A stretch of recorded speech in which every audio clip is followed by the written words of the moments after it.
সাবেক প্রধানমন্ত্রী শেখ হাসিনার বিরুদ্ধে আরেকটি হত্যা মামলা হয়েছে।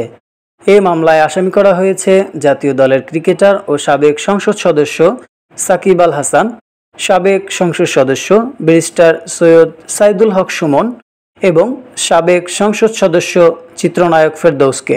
বৃহস্পতিবার রাতে আদাবর থানায় মামলাটি রুজু করা হয়। আদাবর থানার পরিদর্শক নজরুল ইসলাম মামলার বিষয়টি নিশ্চিত করেছেন। এই মামলায় সাবেক প্রধানমন্ত্রী শেখ হাসিনা এবং সাবেক সড়ক পরিবহন সেতুমন্ত্রী ওবায়দুল কাদের সহ আরও 156 জনের নাম উল্লেখ করা হয়েছে।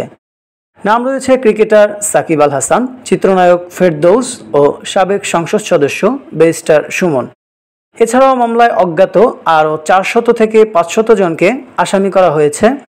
মামলার এজাহারে বাদীর অভিযোগ, গত 5 আগস্ট রুবেল আদাবরের রিং রোডের প্রতিবাদে মিছিলে অংশ নেয়। এ সময় অভিযুক্তদের প্রত্যক্ষ পরোক্ষ নির্দেশে ও প্ররোচনায় মিছিলে গুলি করা হয়। বুকে ও পেটে গুলিবিদ্ধ অবস্থায় রুবেলকে হাসপাতালে নিলে চিকিৎসাধীন অবস্থায় গত 7 আগস্ট মৃত্যু হয় তার। এদিকে বাংলাদেশের ওয়ার্কার্স পার্টির সভাপতি ও সাবেক মন্ত্রী রাশেদ খান মেননকে গতকাল গ্রেপ্তার করেছে গোয়েন্দা পুলিশ। সন্ধ্যায় রাজধানীর বনানীতে নিজ বাসভবন থেকে তাকে আটক করে ডিবি কার্যালয়ে নিয়ে যাওয়া হয়। অন্যদিকে জিয়া পরিবার নিয়ে বিরূপ মন্তব্যের অভিযোগে মেননের পাশাপাশি সাবেক বিচারপতি এস.এম. শামসুদ্দিন চৌধুরী, মানিক জাসদের সভাপতি হাসানুল হক ইনুর বিরুদ্ধেও মামলা হয়েছে।